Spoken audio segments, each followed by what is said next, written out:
Boa tarde, eis-me aqui, descansando, guardando o sábado do Senhor. Sim, o sábado do 7º dia. Muitos dizem que isso é legalismo, que a salvação é unicamente pela graça.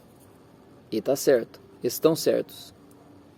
A salvação é unicamente pela graça, sem as obras da lei, mediante a fé.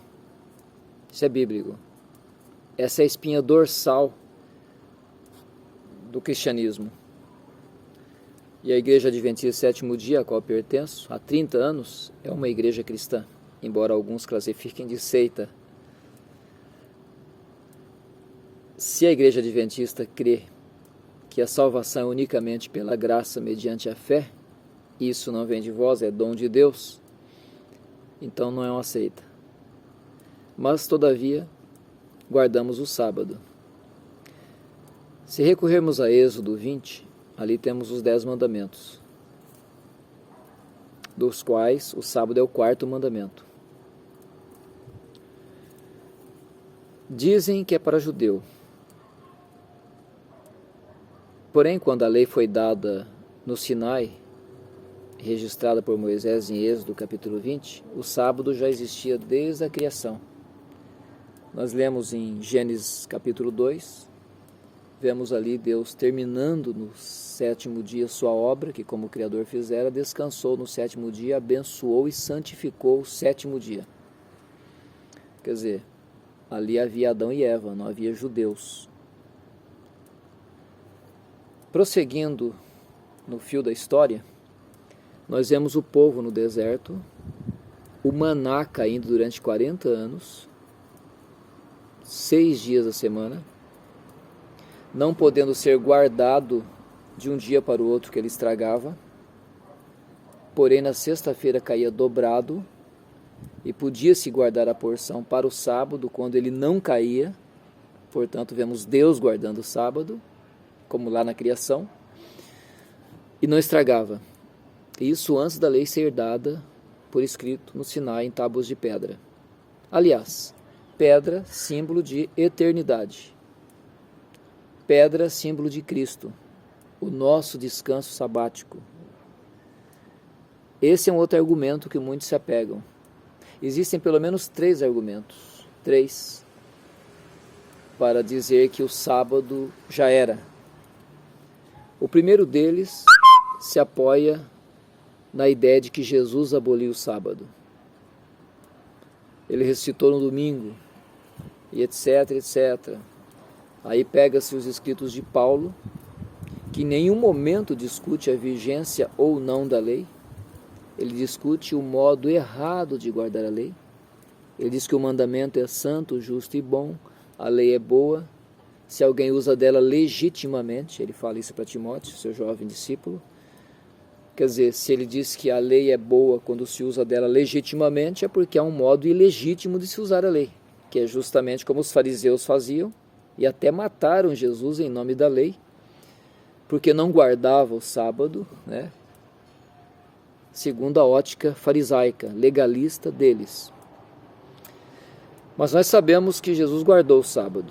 A Bíblia diz que era seu costume ir à sinagoga no dia de sábado.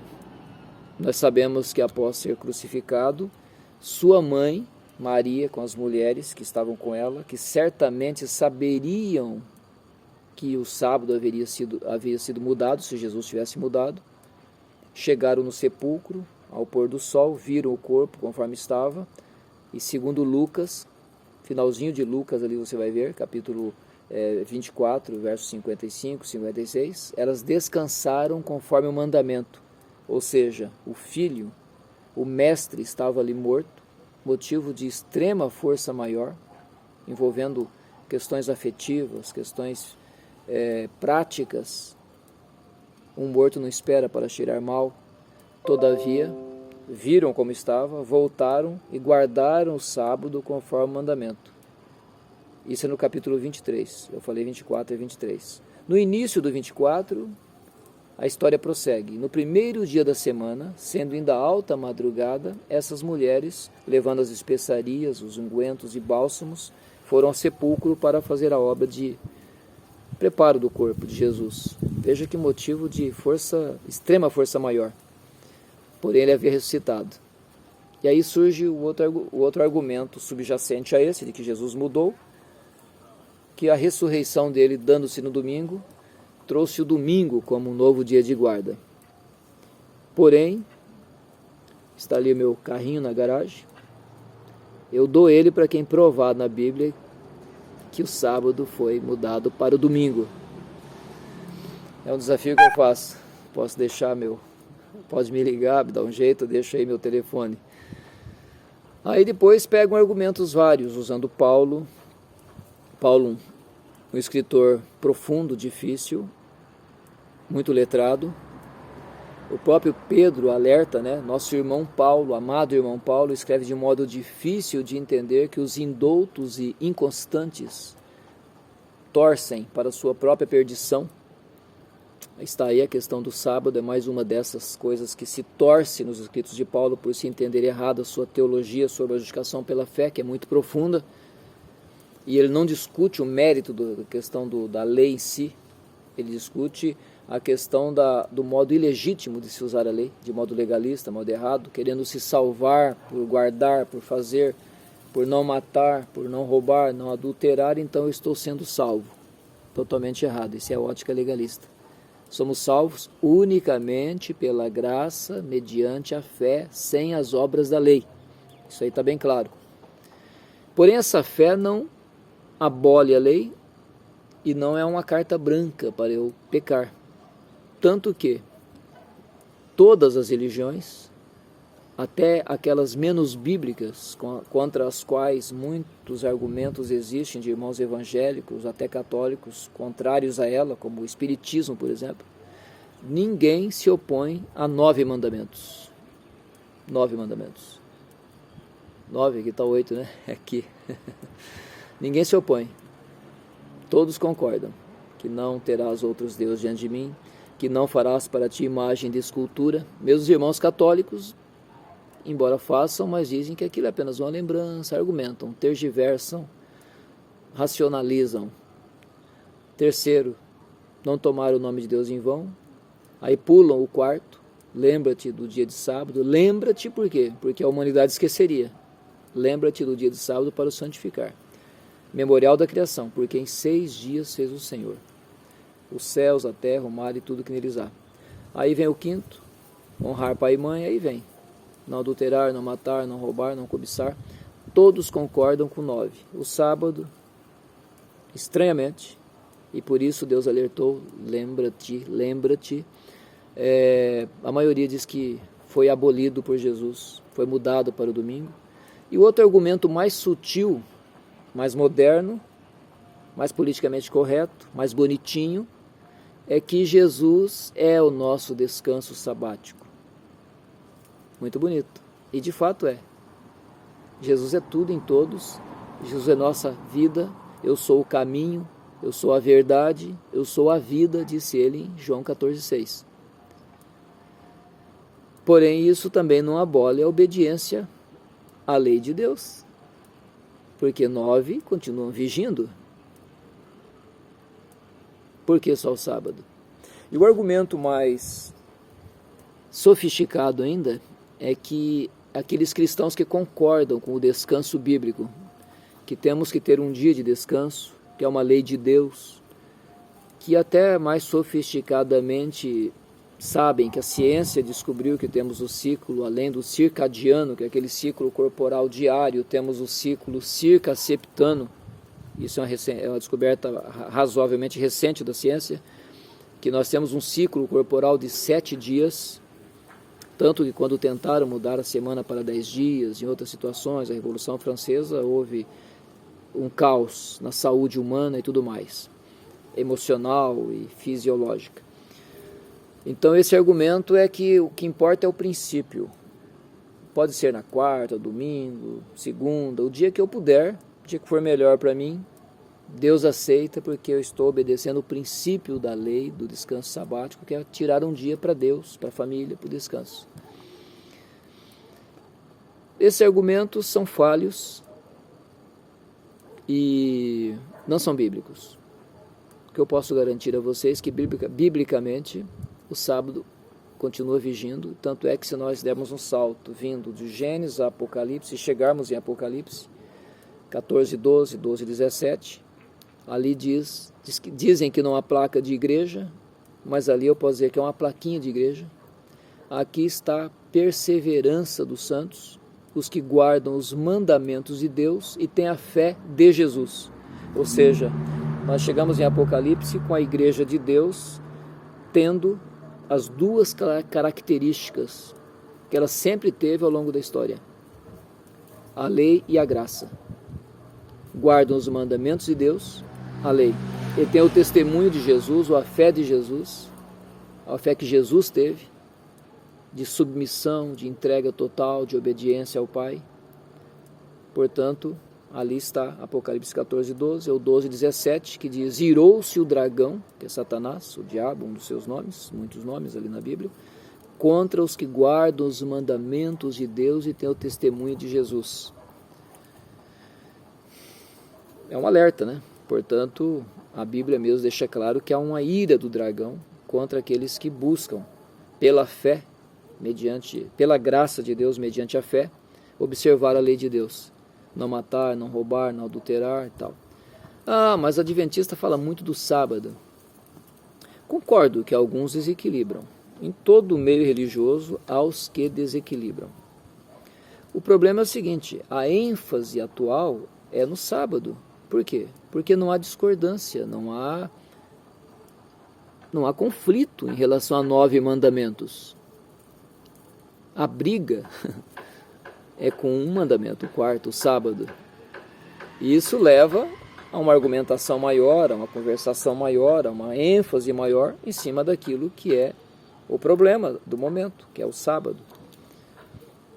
Não é assunto deste vídeo. Aqui estamos tratando de um assunto apenas, mas os 2 grandes pontos de controvérsia religiosa no mundo atual, que vai caminhar para uma controvérsia cada vez maior, um confronto entre as maneiras de ver, de se interpretar a Bíblia. A questão religiosa vai ser 2 pontos, 2 doutrinas: o sábado, do 7º dia, que também possui uma dimensão escatológica. Eu não mencionei isso aqui nesse argumento até agora. Tem uma dimensão escatológica, um confronto entre o sinal da besta e o sinal de Deus, ou o selo de Deus. Tema para outro assunto. É o mesmo assunto, mas fica muito longo. Mas é bíblico, é sério. Nós vemos o mundo se unindo em torno do Domingo Verde, buscando um dia. Descobriram durante a pandemia que o planeta respirou melhor, houve despoluição. O lockdown ajudou. Então veja bem, um dia da semana que tirarmos para o planeta respirar, para o bem da família, que já não está indo na igreja, aquela coisa toda, argumentos muito bonitinhos, muito politicamente corretos. E agora vai ter a COP 26, em novembro, nos Estados Unidos, com a presença do Papa, que já foi designado por um dos mais próximos ali do governo americano, eu não lembro o nome, como a grande autoridade moral do mundo para conduzir essa situação. Então veja bem, isso aí vai cumprir profecia, está no Apocalipse. O domingo vai ser imposto como dia de guarda, e coitado daqueles que insensíveis a questões sociais, às questões familiares, insensíveis, né, entre aspas, forem se posicionarem contrários a essa questão do domingo, ficarem do lado do sábado bíblico. Vai acontecer. Grave aí, por favor, não estou delirando. Você pode pensar, esse irmão está viajando. Grave isso aí. Vai ficar público e notório, na televisão, no jornal, na mídia, a questão da controvérsia entre o sábado e o domingo. E o outro ponto, o segundo ponto, é a questão da imortalidade da alma, que é outro assunto realmente, né? A maioria das igrejas hoje, com a herança de Platão, né, a dualidade, a herança da filosofia grega, o homem é um ser dual, o corpo, que essencialmente não é bom, e a alma, que é boa. Então isso aí é outro ponto aí antibíblico, infelizmente adotado pela maioria das igrejas, que eu tenho uma alma imortal que sobrevive à matéria, algo etéreo, que se eu cair morto aqui agora, ela sai de mim. Aí vem as teorias, vai para o céu, vai para o inferno, vai para o purgatório, vai reencarnar, etc, etc, etc. Uma ideia bastante absurda, se você analisar bem, né?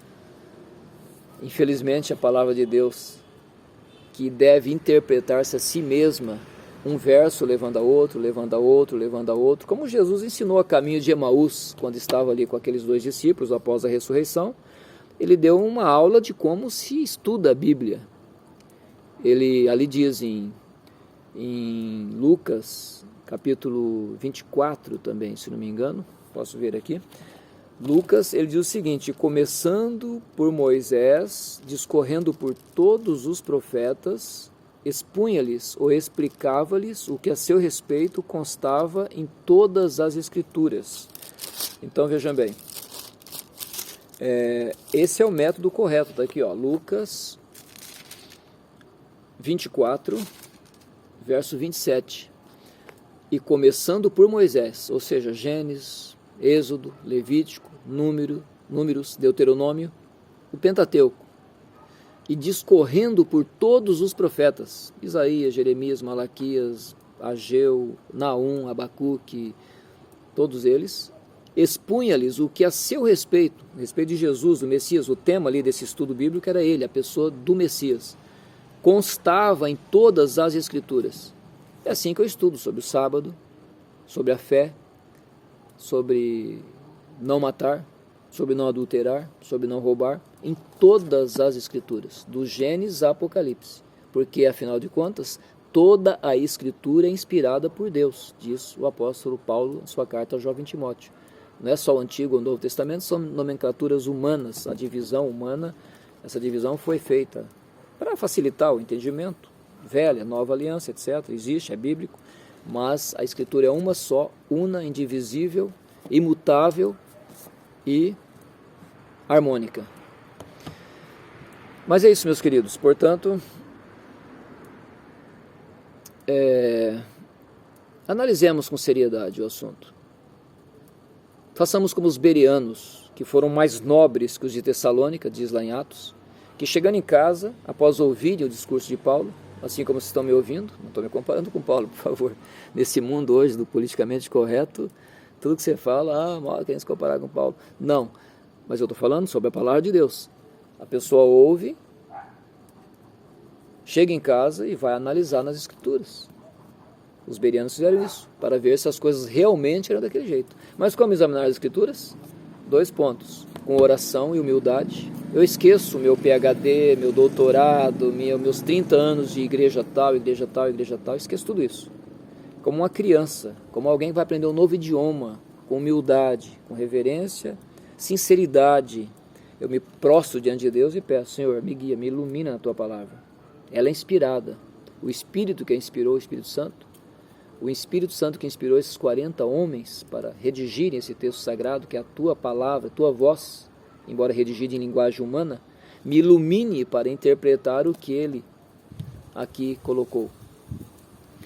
Primeiro passo, oração, humildade, sinceridade, honestidade intelectual, querer a verdade. Segundo ponto, estudar conforme Jesus ensinou. Pegar lá do Gênesis, vindo ponto a ponto até o Apocalipse. Aí forma um quadro, como um quebra-cabeça. Todas as peças se encaixam, e aí não foi o pastor A que falou, o pastor B, o pastor C, o pastor D, o teólogo, etc. Não foi. Foi Deus que me falou aqui, e eu entendi. Que Deus abençoe você a ter essa experiência, não experiência emocional. Mas eu senti. Nada disso. Você é pecador, pecaminoso, a mente deturpada pelo pecado. Estamos 6.000 anos do Éden. Estamos no fim da picada. O que nós precisamos é fazer o que o próprio Jesus, que era Deus, fez. Está escrito.